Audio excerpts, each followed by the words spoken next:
السلام علیکم ورحمۃ اللہ وبرکاتہ. زه یم تاسو ورور حسن شاهد. یو ځل بیا ټیکنیکل حسن یوټیوب چینل تاسو په خدمت کې حاضر یم. خو کومل ګرو چیرته تاسو هم غواړئ چې د خپل موبایل په سکرین کې خپل تصویر په یو داسې طریقه باندې ولګوئ چې به تاسو واتس اپ اوپن کوئ یا تاسو فیسبوک اوپن کوئ، نو بیا به هم د هغې په بیک ګراوند کې دغه ستاسو تصویر ښکاري او بالکل به هغه په نظر باندې راځي. یعنی عام طور تاسو د خپل موبایل په سکرین باندې خپل تصویر ولګوئ او بیا تاسو فیسبوک اوپن کوئ یا تاسو دغه شان بل اپلیکیشن اوپن کوئ، نو بیا به تاسو تصویر په سکرین باندې نه ښکاري. خو که تاسو چې په دې طریقه باندې خپل تصویر د موبایل په سکرین باندې راولي، نو بیا که تاسو هر یو اپلیکیشن اوپن کوئ، که تاسو هر کیمرا اوپن کوئ، که هغه هر څیز وي، نو بیا به هم دغه شان په سکرین باندې تاسو تصویر ښکاري. نو دا به تاسو څنګه کوئ، دغه ټوله طریقه بالکل سټیپ بای سټیپ تاسو ته ښایم. ور دې نه مخکې که تر اوسه پورې تاسو زموږ چینل ټیکنیکل حسن نه سبسکرایب کړئ، دا ضرور سبسکرایب کړئ او زموږ د فیسبوک پیج ځان سره هم لایک کړئ او دا ویډیو د خپل ملګرو سره ضرور شیر کړئ. نو پس ته به تاسو په خپل موبایل کې اپلیکیشن ډاونلوډ کړئ. د دې طریقې لپاره تاسو ته ښکاري دا اپلیکیشن تاسو په خپل موبایل کې ډاونلوډ کړئ.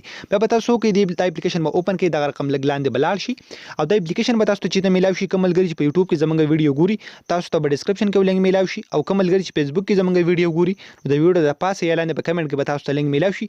د هغه ځای نه تاسو دا اپلیکیشن په خپل موبایل کې ډاونلوډ کولی شي. تاسو په څو کې پس ټاپر بدل ته په دې تصویر باندې کلیک کړئ. که تاسو دغه رقم خپل تصویر لګول غواړئ یا دغه رقم، نو سمپل به زه په دې باندې کلیک کوم، دلته به ګیلري اوپن شي او په ګیلري کې به زه هغه تصویر راواخلم، که تصویر چې زه خپل موبایل په سکرین باندې لګول غواړم.